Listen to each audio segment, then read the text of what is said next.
Yo, what's up guys, it's King Sean here, and in today's video, we're going to be talking about Adam Peters, aka Chef P. We're going to be reviewing the moves he made this free agency and see how those guys are doing. So, if you guys are new to my channel, leave a like down below, subscribe, turn on notifications. I'm on the road to 4,000 subscribers, so if you could, hit that sub button, I'd really appreciate it. And with that out of the way, let's get straight into the video. So we are 5 weeks into the season, going into week 6. We play the Ravens next week. That should be a very fun one. Gonna get into that matchup tomorrow, Thursday, and Friday. But today, we're gonna be talking about the Adam Peters acquisitions from this past free agency because the majority of them have been balling out so far. I want to start on the offensive side of the ball.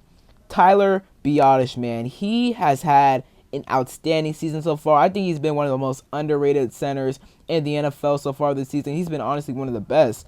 Against the Browns on Sunday, he played a total of 66 snaps, didn't allow a single sack, didn't allow a single pressure, single hit, no penalties called against him, an 84.5 PFF blocking grade. That is really friggin' good, man. And also, he hasn't allowed a single sack this season, 1 QB hit, and he hasn't had a single penalty called on him yet. So, Tyler Biadasz, he has been incredible so far this season. We gave him a 3-year, $30 million deal earlier this offseason. Thought that was a really good signing from Dallas. And Dallas fans on Twitter, they try convincing me that Tyler Biadasz, he's a little overrated. Haven't seen it yet, man. So Tyler Biadasz, he's done a great job so far. And Bobby Johnson, got to give some props to him, man, because he's had this O-line in check. The coaching has been outstanding from him because this O-line is balling out. But Tyler Biadasz, man, he's been really good so far. He's been a great pass blocker and a really good run blocker. Overall, on the year so far, he has a 71.1 PFF grade, which is really freaking good. So shout out to Tyler Biadasz. Austin Ekeler. I mean, where do I even begin with this guy, man? Ekeler, they said Ekeler was washed. They said he had no more juice left in him. He clearly has juice left in him, man. That 57-yard he had against the Browns on Sunday was really good. He fumbled at the end, but Olamide Zaccheaus recovered it. And we're going to get to OZ in a second, but Ekeler, he's been so good. He had that 24-yard touchdown run against the Bengals, that 60-yard return, that kickoff return against the Bengals as well. He had a couple nice catches versus the Buccaneers, had a nice game versus the Giants. Didn't play against the Cardinals because of concussion. But, man, Ekeler has been so good this season in the pass game and in the run game. He takes some loads, some snaps off of, B-Rob. And we also have Jeremy McNichols, so we're going to get to it in a second. But Austin Ekeler, man, that was an A-plus signing by Adam Peters. And at first, I'm not going to lie, didn't love the signing because I preferred for us to draft a running back. Maybe a guy like Bucky Irvin. He's actually balling out right now for the Bucks. But now, man, that signing was incredible. I honestly got warmed up to the signing as the days went on and as the months went on because people that were going to training camp were saying how much juice Ekeler had left. And I went to camp, one of the camp days, and I saw it, man. Ekeler still has a lot of juice left, and it's showing this season. So, man, Austin Ekeler, he has had a phenomenal season so far, and I have no doubt that he will continue that. Olamide Zaccheaus, he has been a very good player in this offense. He hasn't done a whole lot against the Buccaneers. I want to say he only had 2 catches. Don't think he had a single one versus the Giants. Versus the Cardinals, though, he had a pretty big game. Had about, I think, 6 or 8 catches for about 85 yards. Cliff did a nice job designing some stuff for him. And then also against the Browns on Sunday, remember, on that 57-yard run from Austin Ekeler, he fumbled at the end of it. Olamide Zaccheaus, he was literally on the other side of the field, but he hustled, he followed Ekeler, he ran the play down, and he made sure to jump on the ball. He was right there running it down just in case anything happened and something happened. Obviously, Ekeler got the ball knocked out of him, and Olamide Zaccheaus recovered the ball. So you love that hustle. Dan Quinn, he was praising Olamide Zaccheaus all offseason, and it's because of the dirty work he does, the blocks he be throwing out there, and hustle plays like that. So shout out to Olamide Zaccheaus. He's been a vital player to this offense so far. Moving on to Zach Ertz. Zach Ertz, he's been pretty solid this season for the most part. Didn't have the greatest game against the Browns. No, he had a drop pass. Only had, I think, 1 or 2 catches. But overall this season, he's been a nice safety blanket for Jaden. over the middle of the field. He had a nice game versus the Giants, had a couple nice catches for the Bengals, especially, that 4th and 4 where JD threw it over the middle to Zach Ertz for about a 9 or 10 yard gain. So Zach Ertz has been a really good safety blanket for Jayden Daniels. I know a lot of people kind of criticized that signing from Adam Peters happened a week before free agency even began. But I didn't mind it. I always knew that we were going to probably bring in a young tight end through the draft, and we did. Drafted Ben Sinnott in the 2nd round. As the season goes on, Ben Sinnott, he's going to get his opportunities. He's going to get more targets. He's going to get some catches. But as of right now, Zach Ertz, he's been a really nice safety blanket for Jayden Daniels. Nick Allegretti, I've been very impressed with him. Signed him over from Kansas City, obviously. 3-year deal worth about $16 million, I'm pretty sure it was.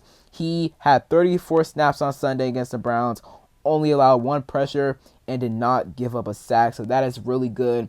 And so far on the season, only 2 penalties called on him, 0 sacks allowed, and a 67.6 PFF grade. He's been pretty solid in the pass blocking game and a run blocking grade. Our O-line in general, that's why I want to give a big shout out again. I already know I did it, but Bobby Johnson, man, he's had these guys in check. These guys have been playing their absolute tail off, man. But Nick Allegretti, he's been super impressive so far this season. So, been really impressed with him, obviously. And then, is there anybody else on the offensive side of the ball? Noah Brown, he's been really good so far this season. Obviously, didn't play against the Browns on Sunday with that groin injury he's dealing with. Hope he can be back next week against the Ravens. But he's been really good so far. Has made some clutch catches and made some big catches versus the Giants, versus the Cardinals, versus the Bengals. So, love the production we're getting from Noah Brown. Who else do we have? I think that's about it on the offensive side of the ball. Oh, one more guy, Jeremy McNichols, man.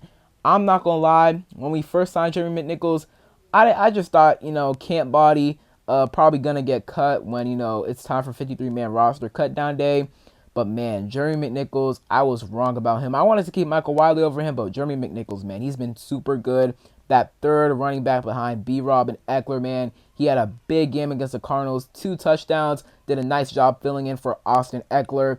And Sunday versus the Browns, he had 1 touchdown, and I'm pretty sure he had like a 20-yard run as well. So Jeremy McNichols, he's been really good in the run game, and he's been great in the special teams game as well. Y'all seen them big hits that he been making against the Browns, and I think he had 1 against the Bengals as well. And he's been throwing some really good blocks in pass pro. So I've been very, very impressed with Jeremy McNichols so far this season. Moving on to the defensive side of the ball, Frankie Louvu, we have to start with him.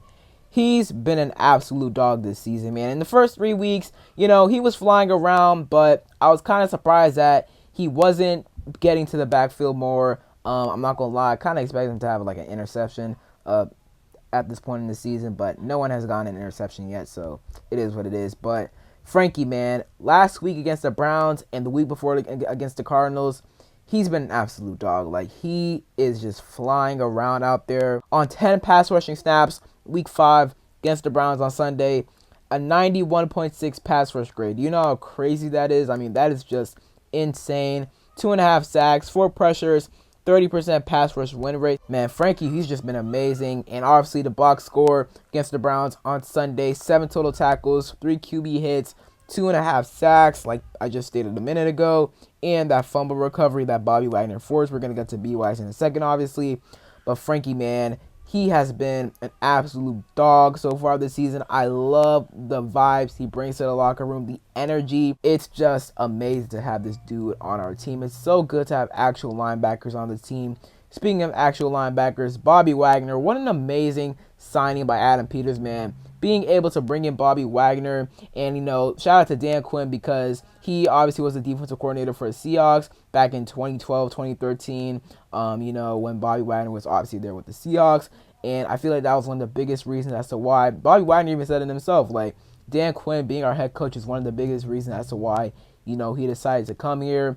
And can't thank Dan Quinn enough for getting Bobby Wagner here, because he's been doing outstanding job, man. Had 1.5 sacks on Sunday versus the Browns. Has 2 total sacks on the season. He's been an absolute dog, man. Obviously, had that fumble forced on Deshaun Watson on Sunday. Frankie Louvu recovered it.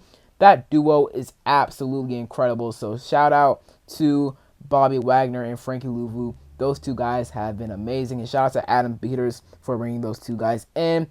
Noah Igbenogany, he's actually been pretty solid so far this season. I've been pleasantly surprised. He was pretty solid versus the Cardinals. Let up that touchdown to Marvin Harrison Jr. That was just a really good catch by Marv and an even better throw by Kyler. And it was pretty solid last week, well, on Sunday against the Browns. I feel like he had pretty good coverage for most of the game. So Noah Igbenogany, he's been pretty good. So like what I've seen from him. Looks like it's Benjamin St-Juste, cornerback 1. Mikey Sanders still in the slot. Noah Igbenogany as your cornerback 2, which I do not mind at all. It's been working. They've been, getting the chem up. It's been looking really good over the past couple weeks in the secondary. And then Dorance Armstrong, he's really starting to come alive over these past 2 weeks, man. Had 1.5 sacks against the Cardinals and 1 sack versus the Browns on Sunday, and he was getting a ton of pressure on both Kyler Murray and Deshaun Watson. So love what I've seen from Dorance Armstrong Jr. And then let's see what other guys we have. Michael Davis, he wasn't a good signing. I mean, he was pretty bad against the Giants, obviously. Jeremy Chinn, he wasn't amazing in the first 2 weeks, but these past 3 weeks against the Bengals, Cardinals, and Browns, he's done a really good job of tackling and just having good overall coverage. So really like what I've seen from Jeremy Chinn over the past couple weeks. And I think that is about it. So those are all the signings I'm going to cover. Might talk about, the draft picks in maybe a few weeks because it's early. So maybe I wait until midseason to talk about the draft picks. But overall, man, Adam Peters, these signings are balling right now. Hope they continue to do so for the remainder of the season. I feel like they will continue to do so for the remainder of the season because these guys, man, they just got dog mentalities. They've been absolutely balling. So once again, shout out to Adam Peters for bringing all of these guys in. So that is it for today's video. Hope you guys enjoyed. If you did, leave a like down below, subscribe, turn on notifications. I'm on the road to 4,000 subscribers, so if you could hit that sub button, I'd really appreciate it. Comment down below which player has been your favorite player so far this season that Adam Peters brought in through free agency. And other than that, it's been King Sean, and I'm out. Peace.